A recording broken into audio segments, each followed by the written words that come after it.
Hello, and welcome to the Old Farm Bus Podcast. This is the back of the bus session. Hello and welcome to the Old Farm Bus, Back of the Bus Sessions podcast. Today I've got a new mate on here. I'm really excited about this. He's a local author. I got linked by Tony, who was on a podcast a few podcasts ago, and I'm really buzzing about this because you're bloody lovely, mate. And I really appreciate you being here. So welcome aboard, Daniel Longdon. How you doing? Not Dave Longdon. Not Dave Longdon, no. It is Dave Longdon, but go on, give us a little bit of background. I was going to get myself published under Dave Longdon. Yeah. There's already a couple of authors published under that name. Okay. So I was wanted to be the one and only. I was sat watching Gangs of New York, and Daniel Day-Lewis is just one of my favourite actors, and it rolled off just in my head. It rolled off the tongue. Daniel D. Longdon, yeah. Yeah, it suits you. Now you've changed it to me. I've seen you as a Dave all this time, and something wasn't there. But now you've said Daniel, I'm like, this totally makes sense now. So, Daniel, with the books, how long have you been writing for? About 13 years. Because they look so impressive. Can you just get them and hold them up to this camera? Honestly, the moment you revealed them today, I was so impressed by the artwork, the everything that's gone into them. They're just a genuine piece of beauty. Make sure you watch this episode, guys, because you will keep referring and bringing the books up.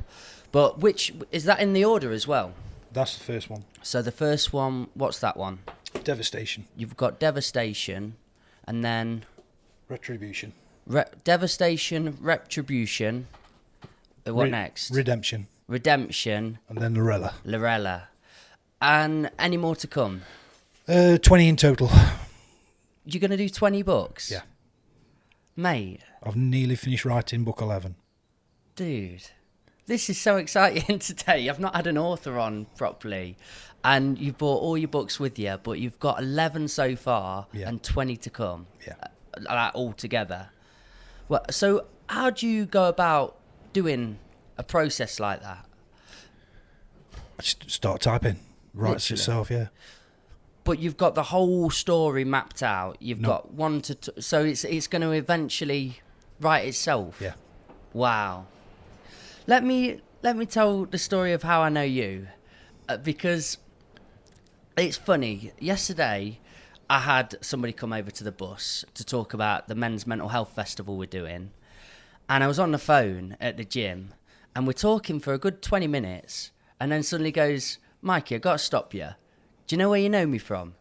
And I said, no, I've got no idea, mate. And he goes, I was your community service officer back in the day. And I'd completely forgot that time period of my life when I was really struggling, and I just shut it off. But when he mentioned it and I saw a picture, it's like, oh my God. And he was such a wonderful man, old, wisdomful man. I don't know if he should hear this and say old. How old is he? He's in his 60s. He's old. Got a few on me yet, then. But in a real time of desperation and need, he was one of those figures that I remember. And I've never forgot, really, until... well, he was clearly there. Do you know when I saw him? And then I went, oh, that conversation, da-da-da-da-da-da. Yeah. And the same literally with you. So Tony put us in touch and said, oh, you need to speak to my mate. He's really interesting, which I'm very glad we're talking now. And then he showed me a picture and told me a name. And I went, I know him, 100%. I've met him. And then we were talking about it. And I think I said, was he a bouncer? Or you said, were you a bouncer? And that was the trigger. And was it at Mosh in Derby? It was, yeah. But yeah. I'm probably talking, I was 21 at the time. And it was again in my very phasey, weird patch that I was struggling with a lot in life. And I've had bad encounters with bouncers all the time. So have I. Yeah, there was everywhere I go. It was just aggression and this hierarchical nature. But you spoke to me with genuine grace, authenticity, and were just being really nice to everyone. And I gravitate round to those people. I always think, I feel they've got something to offer me or something to give. So I go and talk, and you did. You were really passion fueled. You were talking about being a writer. I don't know if you'd long been into it. I wrote my first book while I was working at Mosh. So, Really? Yeah. So I caught you on an early time into it. Very early, yeah. And I'd only just started figuring out who I was at all. I was in an identity crisis stage. But I'd found a bit of a passion. I was into poetry. So the writing thing, again, lit a lot of lights up for me. And I was like, oh, this guy's cool. So it was only 15, 20 minutes. But you left something there. I was like, I want to be that passionate. You were so into what you were doing. And it gave me a lot of fire. I was going, I want to go and write now. So thank you for that moment, because I genuinely think that kept the buzz going. And here we are today. I love how things come round full circle. So now I get to find out what journey you went on from the Mosh days to where you are now. Just work and write. Work and write. Work and write. So, because you're a lorry driver now, aren't you? Yeah. Are you writing in your head when you're driving? I think a lot about my stories. You have to legally take 45-minute breaks. I'll sit in a Costa somewhere at a service station, take my laptop with me and write 500 words while I'm sat there. While I'm waiting to be tipped on a bay, I've got a cushion, put on the steering wheel, laptop sits there, I'll write for a couple hours.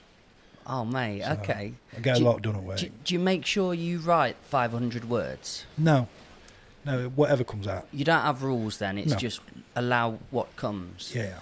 So what are the stories about so far with these 4 books? Oh, wow. Yeah, is that open the Pandora's box? That's open Pandora's box, yeah. The first 3 books follow a set of characters, the main one being Jason De Silva. It's set on a different planet way into the future. It's apocalyptic in nature. The technology's been knocked back into the Stone Ages, and the people then sort of come back up, and the technology's where we are today. But it was far more advanced in the past. There's a lot of people still got that technology off planet, and they're filming everything everybody's doing with little nanobots all the time, and every single thing that everybody does, is filmed and used as entertainment. Wow, okay. So did you take inspiration from sort of what's happening in the world? Of course, yeah. Yeah. I think every writer does that. Yeah, really? Yeah. What, like films or politics and everything in combination? Politics. Where's your political stance? Where's your political side from? I'm not a fan of the criminal culture and the gang culture. Yes. So they're my bad guys in the story. Ah, okay. And they try and take over the country when there's a civil war happens between the royal family and the parliament, the government. And there's kind of like 4 different factions. So this Jason De Silva gets all the good people and goes after the criminals. Wow, okay. So, like literally the gang cultures in our areas. Yeah, they rise up and try and take power. And then Jason De Silva's fighting against. Yeah, leads the people's army. So, is he gonna stay throughout these books and collection? Yeah. Actually, you might, get written off at some point. He's already died twice. Really? Yeah. Right. Okay. I don't want to spoil too much of him yet. No. But so, with your writing, did it always come out as a story? Or has it ever felt musical or anything like that? What made you pick a character and start running with a bit of a storyline? I have no idea. It just spills out onto the page. Because we were talking before the podcast, and I'd like you to explain what got you into the writing. My middle child, who's now 18, when he was at infant school, he was being bullied by some older kids. I felt ashamed that I'd let it happen. Although there's nothing I could have done about it. And when I did find out what was happening, I sorted it out, but I still felt really bad, like I failed him. And my good lady, Emma Fox, a lovely woman, she got me a typewriter, a ream of paper, and said, you need to write your feelings down. So I just started writing. 4 months later, I got my first book. Did you start out with your feelings then? Just how you were feeling? Yeah. And what was going... So it's quite a cathartic process. And then, as it went on, it started coming into story mode? Pretty much, yeah. Pretty much. What were you like at school? Did you enjoy writing? I hated school. Really? Yeah, I failed miserably. Did you? Yeah, I'm not academic, not by no stretch of the imagination. Even in English, when you were in the English sessions? Terrible. You had no botherment there? Couldn't even read properly when I left school. And how old were you in this timeline then? About late 30s? Yeah. So you're in your 30s, and then suddenly your partner goes, Dave... There's a Daniel, typewriter, yeah. Here's a pen, typewriter, start getting down these emotions. Yeah. And then it all just starts to unfold. That's absolutely stunning. What a beautiful human she is. Isn't she? Yeah. And does she write a lot? No. Not at all. She reads. Yeah. But she just saw something new. She's like, I can see it all bubbling up. It's literally tipping over. I need you to start writing stuff down. I think she wanted to stop me from tipping things over. Wow. So, after you've started writing, do you get any form of training on how to actually layer a book out? No. Do you just take inspiration from other books then and sort of see how they're done? I've read a lot of books since I left school. I have had help. When I first started out, I was working with Ginger Nut Books, who are based in Sutton and Ashfield. So just a couple, Trevor and Michelle. And Michelle used to tell me off all the time. What with? My writing. She says, you're doing this wrong, you're doing that wrong. So yeah, I suppose in that sense I've had training. But I really annoyed her sometimes. What would be the main cat? Was it spelling? Was it grammar? Yeah, spelling and grammar. That... So in a way, I've got a lot to be thankful for to Michelle and Trevor. Oh, brilliant, mate. I suppose it's helpful in writing, isn't it? To have some structure, have some tools to it, because it makes it coherent and people can actually read what you're trying to say. But then you don't want it to be over-structured because you want to have that creative flair. And it's got to flow. Yes. It's got to flow, right. Have you ever spent a day writing and then just felt, actually, what I've just said doesn't make sense and just throwing it all out? Yeah. Really? Yeah, if you type in it's shit, then you ain't going to get published, so you may as well just bin it. And you've done that a few times? Yeah. Do you still go old school then? Do you use the typewriter? No, that went to tip years ago. Really? Yeah. Oh, you should have kept it around. I know, I should have. But no, it went. Just as a remembrance. Yeah. But then, you're on computer now. Yeah. Have you ever lost files on computer yet? Yeah. Dude, let's connect over that. It's painful, man, isn't it? I'll tell you what, I got a tower when typewriter went. It broke. And I was halfway through my first book, and a friend retrieved the files. It's something I couldn't have done. Yeah, wow. So, yeah. That's so lucky. Yeah. I've lost days of footage before. There was one time where I'm sitting there editing, and it's on my hard drive, and my cat Tommy always comes and sits, and he just wants to play and stuff. And I remember he's looked at me. He looked at the thing that knew it was important to me, and because I wasn't giving him attention, he stared at me and just went whack and just hit it on the floor. And the noise my hard drive made, it literally sends me to sleep at night sometimes. It's that, and I just thought that's gone.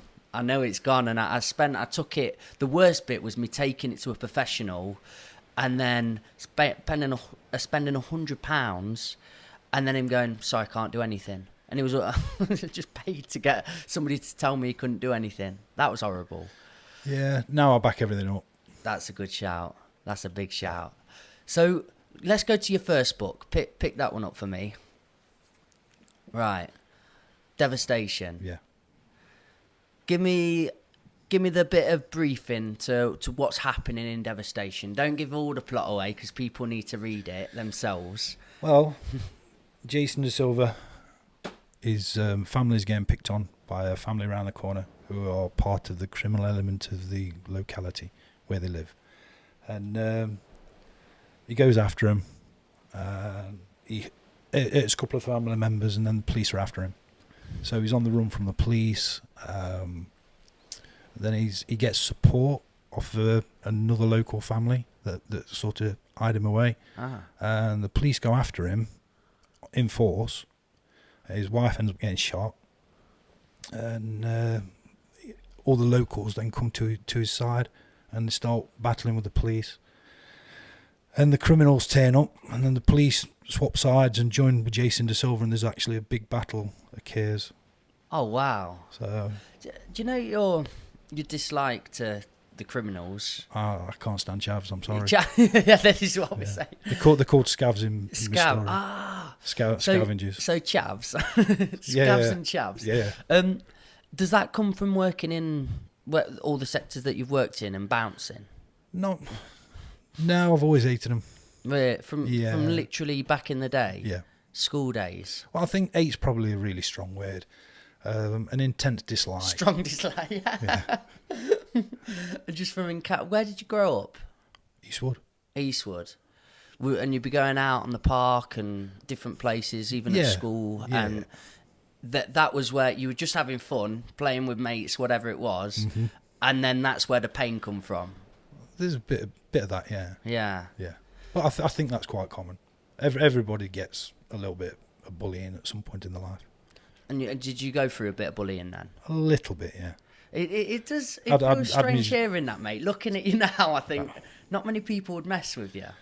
Well, they put my shoes down the toilet. And, I got beat up a few times. Yeah. And I think as a child, I was quite scared. Mm. Yeah. Do you channel that emotion into these books then? No, not really. Not the first one I did. Devastation for sure. I put my heart and soul into that book. So if you want to know where my politics lie, just read Devastation. Seriously? Yeah. Okay. So within that book, are there some ideas, theories and thoughts about how to work with these politics as well, or how politics could be bettered? No, they just get twatted. Yeah. I like it's just death and carnage. Really? Yeah. All the way through? Yeah. Well, I think it's got a good plot line. But yeah, there's a lot of death and carnage. Could you see them going into film eventually, these books? I'm published by Austin Macaulay, a big publishing house in London, and they said it'd make a fantastic series. Seriously? So hopefully, one mate. Day. Do you know how to approach film companies and industries in that way? No. Nope. Well, mate, I've got some cameras. So. Well, we're on it. Yeah, we're halfway there. But because I do really enjoy accessing my information stuff through film. I'm a very visual person. Yeah. I've started reading more now. That's one of my New Year's resolutions, and I really have got into it. I make sure I do have rules. Every night I try and do at least 20 pages of something just to feed it, because I think it was just a label I'd give myself, dyslexia, and I'd always put myself off doing stuff. But I don't think it's always wise. Do you know, when you attach yourself to it, you hear a lot of people now, oh, I'm ADHD, or oh, I'm this, I'm that, I'm this. Everyone's got a label. Yeah, and you think, that's okay, but are you just using it to prevent yourself from doing something? And I think I was. I'm not to say that I'm not dyslexic, but it just means I need to try a little bit harder. I have my 14-year-old son. He's got dyspraxia. He used to fall down the stairs. He could have, he struggled to walk. He'd run down the garden at the age of 3 and he'd fall down 3 times before he'd reach the end of the grass. But every time he comes up against something he can't do, he has to conquer it. Oh, I love this. And he gives me so much inspiration. I mean, he ended up playing football for Natan a couple of years ago for a season. And it's like, how can a child that young be so driven? You know what I mean? Where did that come from? Did you sort of try and ingrain that into him? No, it's all him. It's all Just himself. picked it up from nowhere, this He tenacious attitude. Oh, he hates it. When he can't do a thing, he hates it, and he drives himself to conquer. I really, really love that attitude. So That's do I. Stunning. Yeah.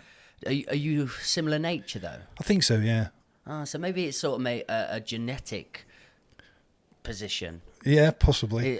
I feel in me, yeah, my mum's very driven, high anger. Yeah. When she goes. But I've now realised I've got so many elements of my mum, but learning to channel them, it helps and it accelerates me in so many different ways of life. Before, I was unconscious of them, so I was just letting them come out in any situation. And now I'm sort of trying to, this is mum coming out here, make sure I can put it into the right place, because she gets shit done. She makes sure she really always is on top, I suppose, is the best way. And now I'm trying to just work out, okay, that's fair, but sometimes it's a bit too overpowering. How can I use it a little bit? So I'm happy that I've got my mum's traits about me now, whereas before I thought, this is not going to be an easy ride. And how many kids have you got? 3. Do you love being a parent? Oh, yeah. Do you think that was part of the making of you as well, as a person? 100%.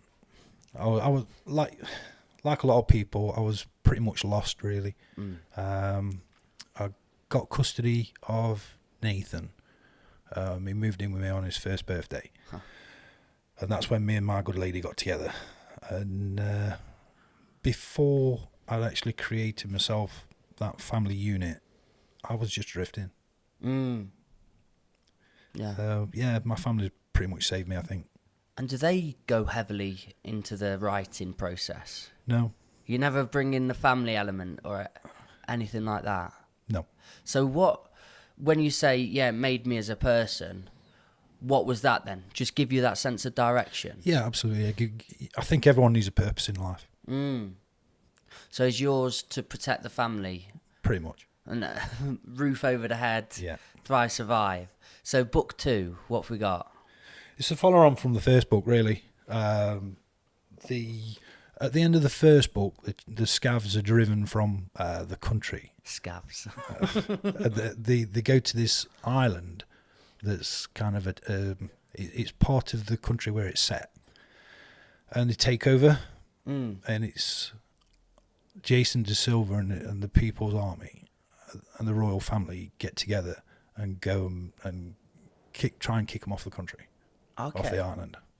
So I like the royal families in this. So you're quite a royalist. Do you like the royal family? To some degree, yeah. Yeah. To some degree. Tradition. Yeah. What brought them into the book, though? Why did you think royal family?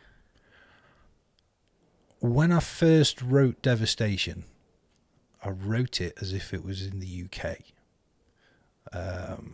When I decided to change it to a sci-fi setting, thousands of years in the future, and give it the story that I gave it, I changed all the names, all the place names, and all the people's names. It's clever. Michelle Jen from Ginger Nut Books, she kept saying, you need to get yourself noticed, so you need to write some short stories. She said, write me a story on werewolves. So then and then she wanted me to write a story on vampires and things like that. And every time she gave me a suggestion, I integrated it into my story. So that's why it's ended up being a multi-dimensional conflict. She's quite a pivotal moment in your timeline, isn't she? She is. Werewolf story. Book 4. And that's book 4, isn't it? That's book 4, yeah. So go back to book 2 again. Tell me a little bit more about that one still. So that's the follow-on. Yeah. And tell me, where did the scavs end up? They ended up moving out. And yeah, they got their asses kicked. Yeah. Then they go to this island. and they absolutely take over, and you can imagine all the depravity. Yeah. So someone needs to go and set it right. Oh, okay. I'm getting an idea of where this is all around as well. Do you know when you're reading the books and you said it was set, it's way far in the future, but you're taking inspiration from the now? Yeah. While you're reading it, can you, as a reader, start to piece the jigsaw together? Yeah, very much so. But the island that the Chavs take over is basically Ireland. I had Australia in my head, actually. Oh, Australia. Because obviously we're like the Poms to them, aren't we? Yeah, good day. They're the prisoners, weren't they? They sort of got shipped off. So I had that in mind, where they all got taken away, and chaos in essentially... And I think that did happen in Australia for quite a while. It did, yeah. But no, that's Ireland you've got there. Yeah. So then... it's really interesting, this book, because you're basically taking away like history as well, but taking it into a futuristic part. And I love the fact that you've gone the historical adventure, you've taken influence from the present, but you put it all into this futuristic life as well. Yeah. It's that full circle again. So go on then, book 3. Is that a run on as well? Yeah, it's following on the same set of characters. There's a civil war happens in that one between the royal family, because the government have finished at the end of book 2. Right, no more government. No more government, they finished. So the royals take full control, and there's two princes. Okay. The king is assassinated. There's a dark assassin roaming the land, and he's just pure evil. Throughout all the books, is it kind of apocalyptic as well? Like, what are the areas like? Is it not nice areas, or pretty much like where we are now? It is how we are now. Yeah. It's not all sort trees of and greenery. Mad Max and No. style. Not Mad Max style, no. And are there built up industries though? Is it? Yeah. So it's still to a capitalistic nature, Yes. materialism and so on. Yeah. Shifting over to socialism when it all collapses, or No. never going that far? I'm not a fan of socialism. I'm not at all. No. I was just wondering if that's sort of where it ends up going, because people have to eventually... I'd say it's more totalitarian. Okay. Yeah. Mm. And are there big shifts in each book on how the structure is? Politically, yeah. Politically, Yeah. and in the communities and Yeah. areas. Okay. So where are we at book 3 then? What's happening? Like I say, there's a civil war happens. Civil war. The main characters are running around the country trying to save different people. There's a prison in the south, and Jason Da Silva does a raid to break some people free, and there's 3 important royal items. There's a scepter, the sword, and the crown. And what they do together, they operate a spaceship that's been trapped and hidden under some mountains in the middle of the country for centuries. Wow. Since the civilization collapsed, and nobody remembers it. But these 3 items have been, they're very important, and they're artificially intelligent, and nobody knows. Wow. So is it sci-fi all the way through these books? Kind of. Does it get more so in chapter 3, in book 3? Yeah. Right. Yeah. So 1 and 2, you're sort of within all the different spectrums of communities and political spheres. It's like an introduction. Yeah. But it's not, even though it's set really far in the future, it's not so sci-fi-y. And then number 3, they discovered a spaceship and so on as well. Spaceship's discovered at the end of book 7. Book 7? Yeah, so I've not even got to that yet. Oh, wow. Yeah. This is so interesting. Is there a lot of sort of intergalactic travel within this as well? Yeah, massive. In book 1 and 2? No. No. That's all purely on the first planet. So it's all... When do we move away from the planet then? Book 4. Book 4. Yeah. Hey, let go on. Book 4 then. We're not got there yet. Book 4. Hold that one up to the camera. Lorella. Lorella. I think I had it in a letter somewhere. You did. Lorella. Lorella's the name of the planet. Right. It's an irradiated planet. How did they get there, though? Spaceship? No, they've always been there. The Rella is the... Centuries before, thousands of years before, mankind have spread out around the galaxy. They control a number of planets, and there's a massive star explodes with a little bit of divine intervention, and 100 solar systems get wiped out, and Lorella's one of the planets in one of them solar systems. Wow. So in that sense, it's massively apocalyptic. And it's got a werewolf on the front. It's an irradiated human being that mutates to be 10 foot, about 10 foot tall, and looks like a werewolf. But Can I have a look? Human. Yeah. Yeah, here she goes. Right. Oh, so it's not a werewolf. It's not a werewolf, no. It's a radiated human being, 10 foot tall. What other characteristics do they have? They eat their own. Oh, God. So Cannibal. They're all cannibalistic. There's no food source, only themselves, so they just breed like hell. This would make a great film. Do you reckon? All these, this would be so good. Or as a series. Yeah, it's adult content throughout. So Oh, God. It's don't vicious. read it, kids. Yeah. Do you ever, do you know when you're writing it? Do you ever shock yourself? Yeah, all the time. All the time. I know it's weird. What sort of things have you written down where you look back at it and thought, what am I saying? I've wrote some things and just pressed the delete button. I'm like, you can't publish that, Jesus. Wow. Do you feel you always have to sort of try and top trump the next book as well? No, you just follow in the... Yeah, just feel like the books write themselves, finish themselves as well. Do you say it's sort of a lot of artists always say it wasn't me that wrote it? Do you know what I mean? I've had that thought, but possible. Yeah. It's a possibility. It's like it just comes through you. Yeah. I've From heard some it other said. place. Yeah, honestly, it's very existential person. Nikolai Tesla, he's the one that springs to mind. Yes, definitely.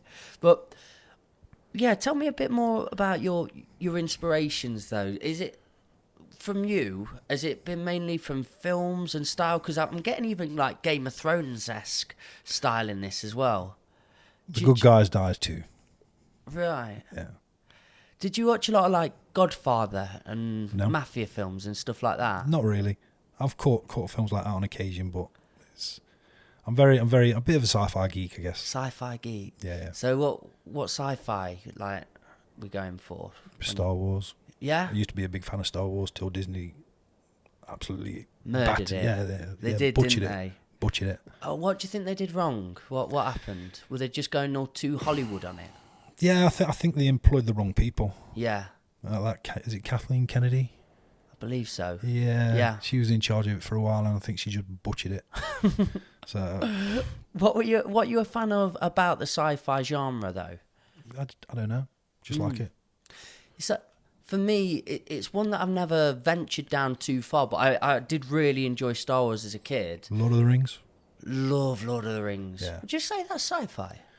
I'd say it's fantasy. Fantasy, yeah. Fantasy. Do you know what it is? It's the possibility. It's the anything can happen at any point. Yeah. And I love the imagination of it all. But Lord of the Rings is probably one of my top films, actually. It's in my top 3. It's amazing, isn't it? Dude. It's amazing. Did you take inspiration from that then? Oh, absolutely. Who's the writer of Lord of the Rings? Tolkien, Yeah. I think it is, yeah. J.R.R. Tolkien. Yeah. To map out the world he created. I mean, the whole country of New Zealand are living off that film in essence, aren't they? Yeah. I went over there, and you can't go anywhere without seeing something Lord of the Rings related.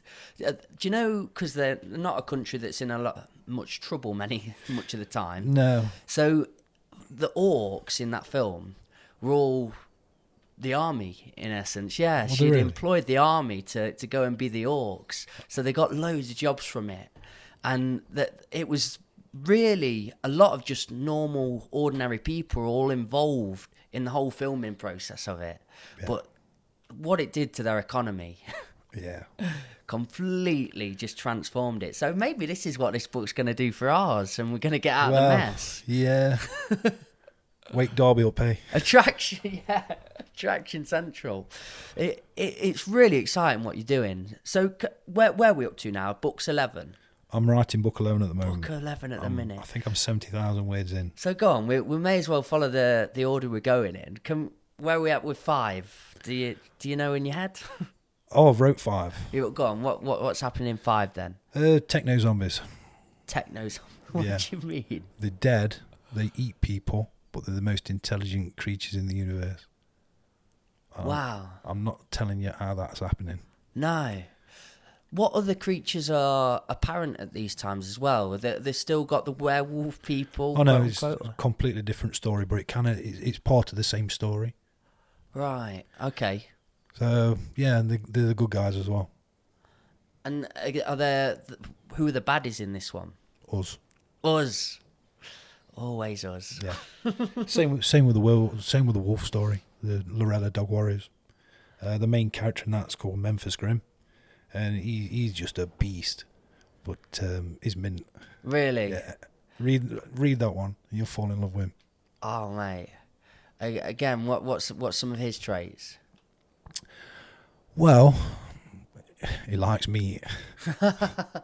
He's a really, really strong, really powerful, good leader. And they find a chemical which allows you to rejuvenate. I've called it the forever pill. And there's a lot of it on this planet. So they end up living for thousands of years instead of a normal dog life of 10. Wow. Do you know, when you're writing all this, are you reading articles as well and so on? No. Nothing like that of what's going on at the minute? Because there is so much correlation and contrast in... Like, there's cryogenics. Have you heard of that? Yeah. And there's cryogenics in my story.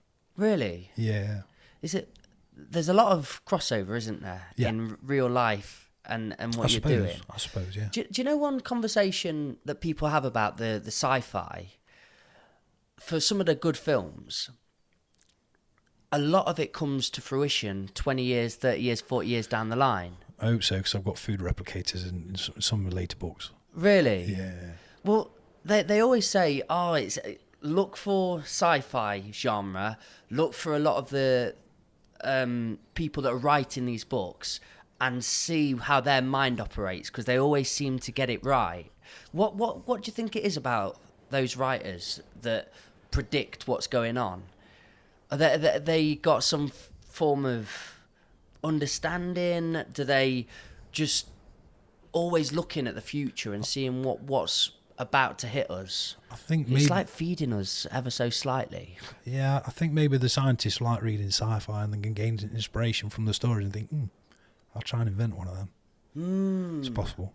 I suppose do you know, if you had a scientist friend and you could get a little bit of an in-way with them, well, what like AI, what we've got coming into the future, because there's so many times that I've social media or so on, I've looked at what a book was about in 1900-something, 1800-something, and look where we're at now, and it's basically identical.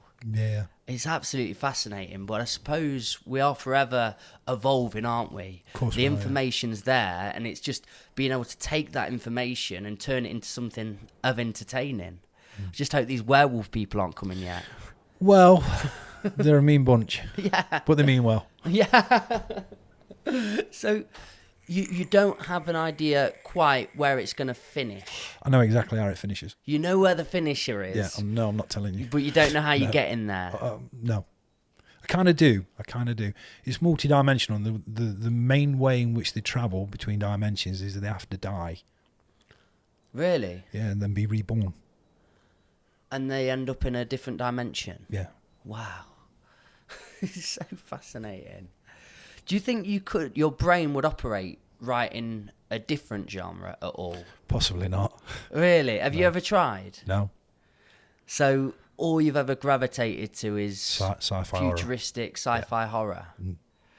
Oh, mate. Do you know horror as well? Using that term loosely, because some of the bits in some of the stories are quite horrific. Right. Very bloodthirsty. Did you like horrors to watch and films and stuff? I watched one last night with Mrs. What was it? Doctor Sleep. I don't think I've seen that Stephen King story. Yeah, I've heard It's of a it. follow on from The Shining. It's a very good film. Very good film. But as a rule, I think I'm mainly sci-fi and fantasy. I grew up watching horrors. I think my first was probably 10. Yeah. I think it might have been The Exorcist. Yeah, that's not a good look, is it? Not the 10? great one to start on. I tell you what, I really do love The Shining, though. Just mention that. Great film. That's where my heart's sort of at. Those psychological thrillers. I like the breakdown in people and how people operate. Same. And seeing the build-up.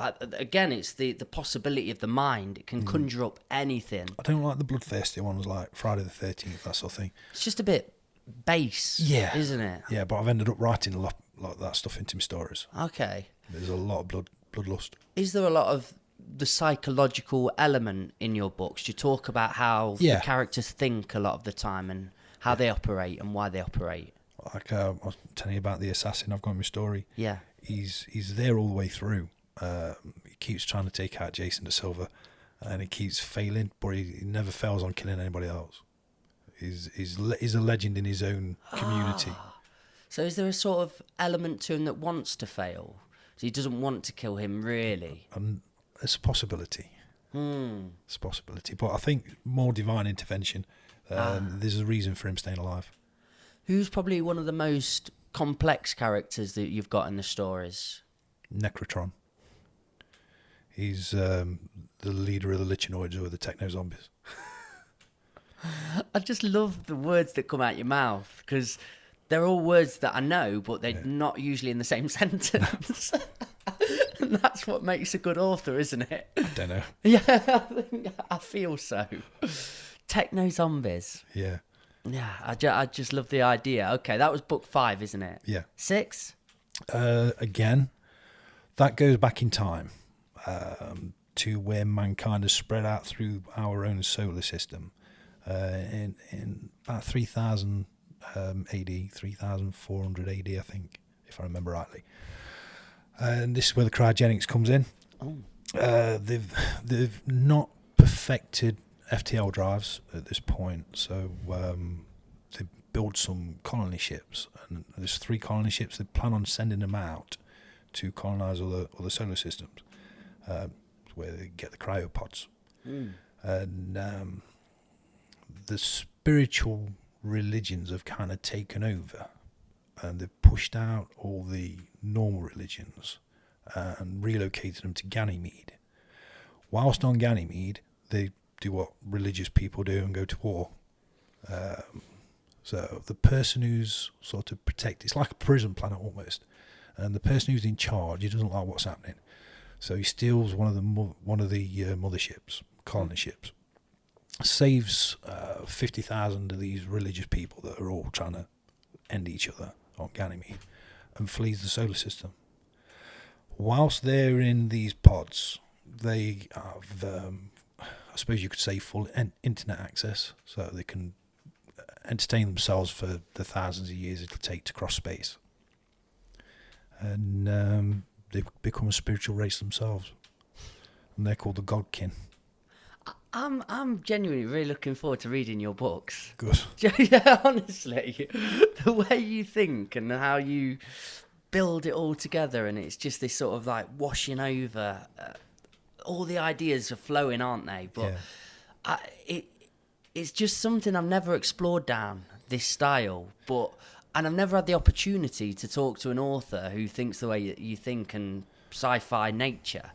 But you're actually giving me like inspiration to, I suppose, have that escapism, but it's still got real elements towards it. My good lady, she always says, although it's got a sci-fi feel to it, it doesn't feel too sci-fi, so it's in a genre all of its own. That's cool. Do you feel you've created a bit of your own genre in a way? Possible. Yeah. It'd be nice. What would you call it? I haven't got a clue. Is that a good name? Is AI in the books? Yeah, massively in the books. All the spaceships, when they find... It's multi-dimensional, as I've said. and a dimension that is running akin to ours constantly.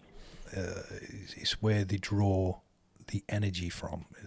It's like the astral plane, and they draw the ether through, which powers absolutely everything. So this spirit council, they become quite psychic and quite adept at so it's almost like a magic-based system, if you like. Right. And they just run everything. And the spaceships, all the captains, the DNA coded to these 3 items, which is the sword, the crown, and the scepter. They need all 3 to operate the spaceships properly. And the crown has got AI in it. And the 3 items which the royal family hold in the first 3 books on the original planet, the royal family are the descendants of the captain of the ship that's trapped underneath the mountain. So that's why that royal family has to survive. Right. For the DNA coding, so the ship can be operated. Is there much talk about... Because the thing that they say separates us from AI is literally just emotion. Is there much of that discussion in your book about why do you want to survive, though? Why are you trying to come out on top? The way I've wrote it in my stories, once the AI has been connected to the captain for such a long period of time, the AI develops emotions of its own. Oh. So it can it has love, it has fear. To a point. It has love for its captain. Right. So it wants to help the captain in any way which it can. Yeah. Mind-boggling stuff, isn't it? Have you learnt a lot through this process, some writing? I think so, yeah. Genuinely? Yeah. Do you get the same buzz for it, like how long you've been doing it from the start? I do, but it varies at times. It's like my 5th book's about to come out, and I get such a buzz when it's, when I'm approaching and I'm waiting for the books to come through, because I get so many free books. It's a rush. It is a rush. And do you feel this is something... Do you go through writer's block at all? No. You never ever experience writer's block? No. So, would you write every day? If I didn't have to drive every day, yeah. So even in your stop-offs, you get and you do your writing though, don't you? Yeah. So you're predominantly writing a lot, but you've never had a hiatus, No. like where you 3, 4, 5 a week off. Oh yeah. You've had moments, yeah, and times. Yeah. What do you think you're gonna do when you've got all the 20 out? Write something else. Next story. Yeah. Have you already sort of put that to a side, or are you just very focused on this story at the minute? I am focused on this one, but there's a comedy that I thought I could write. Oh, are you allowed to tell me a bit about it? Not really. No. I'm keeping that one close to my chest. Will it have some sci-fi elements towards it? Oh, very, very sci-fi. It's going to be sci-fi related. Yeah. What's the sci-fi one in comedy? Red Dwarf. Beautiful story. Do you like that? Yeah, I love. It's part of my childhood. Red Dwarf's just Really? amazing. Yeah. Love Red Dwarf. But Although it's a bit dated nowadays, isn't it? What is it about? What's the story there? Because I've only seen it on Dave every so often. Oh, Red Dwarf. It's Lister. He destroys a spaceship, kills most of the crew, and they get lost and they're just trying to get home. Right. But that was part of your childhood. Yeah. So, because with my writing and poetry, it's funny getting into it. I'm 28 now. I was probably 21, 22 when I started, and I just loved it so much, but I didn't really know where it come from. And then my dad, fairly recently, reminded me about the Streets, and when Mike Skinner is in the band called the Streets, and when I was a kid, for some reason, I'd picked that CD. It's my first CD, and we'd used to go on family holidays, and we all got a CD each that we were allowed to listen to in the car.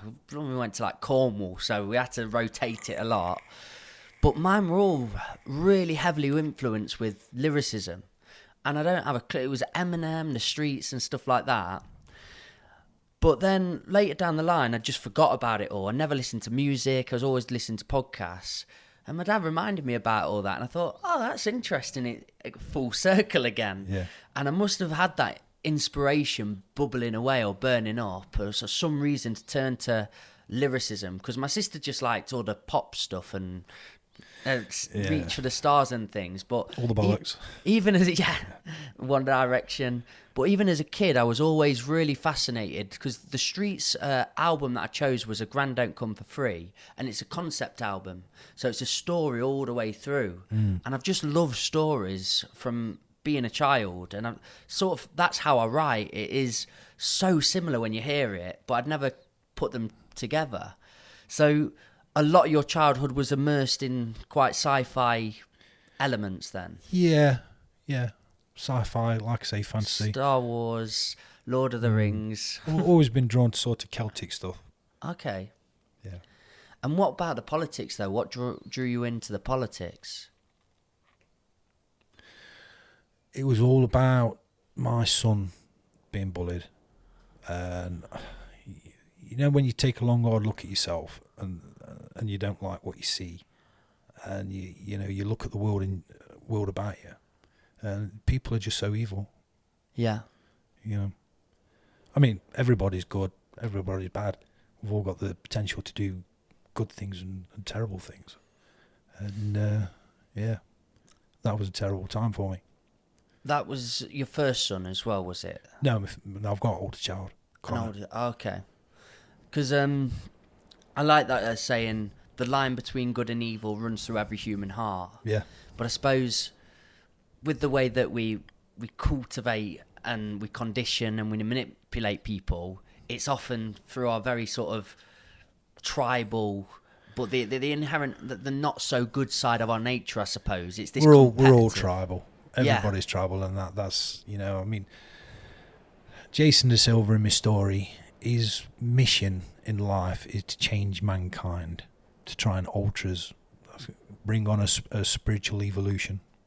He finds out how to do that, but he has to die for that to happen. Wow. So, yeah.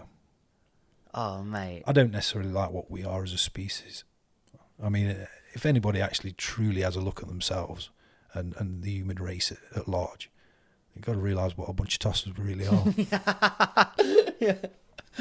You're not far from the truth, man. Yeah. I do. I really believe that's been perpetuated by the societies that we live in. Because I'm very honoured and lucky to have been able to travel a lot as a young person. I failed school, got on a plane, got out of here.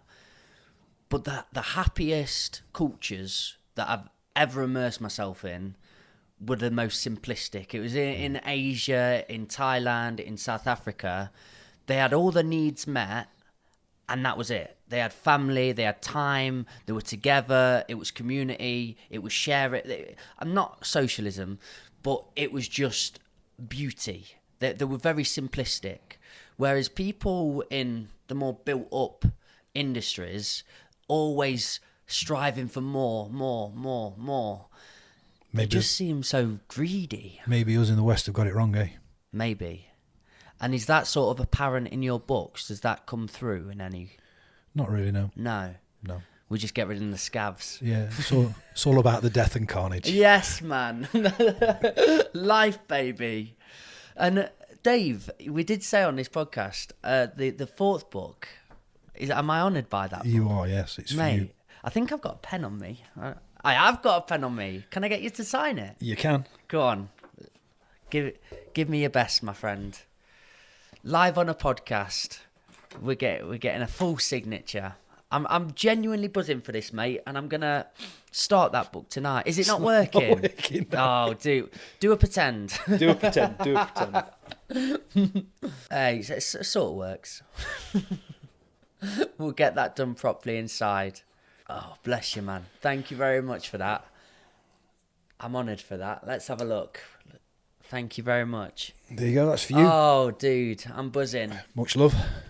Merry Christmas, happy birthday. Yeah, is that forevermore? No, honestly, I really appreciate this, dude. So how do you go about selling them? Publishers do it for me. Publishers? Yeah, I don't sell massive amounts of books, but you know, it buys me a drink, takes me and the missus out. Where can people go to get them? Amazon, direct from the publisher. And what will they type in? It's Daniel D. Longdon. Yeah, there's only one of me. Daniel D. There's only one Longdon. of me, Daniel D. Longdon. You go for Daniel D. Longdon and all the books will just come up? Yeah, but I before I started working with Austin Macaulay, I self-published the first 3 books, so there will be different covers. Brilliant. So, you know, you'll only get the books from the what I've shown you today. And would you say to the reader, I'm guessing you would say this to the reader, but I'm get biased. them all. Yeah, damn right. Would you start from one and work your way through? Is it integral to do that? That one works as a standalone novel. So does 5, 6 maybe, but all the others you really need to read them all. Do it in order. If you're going to read every single one, you need to do them in order, really. Yes. Because book 7, I bring the Grimm, which are the dog warriors, the Lichenoids, and the Godkin into my story. In book 7, they all join up with Jason De Silva and form an alliance. I genuinely think this is going to come into being something. Do you reckon? I honestly do, yeah. The way you talk about it and what it does to my brain when you say, you know, all the different elements of what these books have got involved in them, I think it's what people are searching for at the minute, because there's a lot of similar content out now. It's a lot of sameness and things being rehashed. But the way you talk and how I feel these books are built, I've not seen anything like this for a long time. And I think, especially in visual form as well, this could come to life in a really beautiful manner. I hope so. I know so. So Daniel D. Longdon, let this camera know. Tell people where they can get the book and everything again, just to make sure. You can buy the book on Amazon, and you can get it directly from Austin Macaulay website. Mate, I really appreciate you coming today, showing off these books, and I'm really looking forward to it. So thank you so much, man. It's a pleasure. I massively appreciate it. I'll do my bit. Guys, you've been a part of the Old Farm Bus, Back of the Bus Sessions podcast. I'm going to leave you on this, and I always do, and I always will. Just be nice to one another, you beautiful set of buggers. We are nice deep down, remember that. Big love.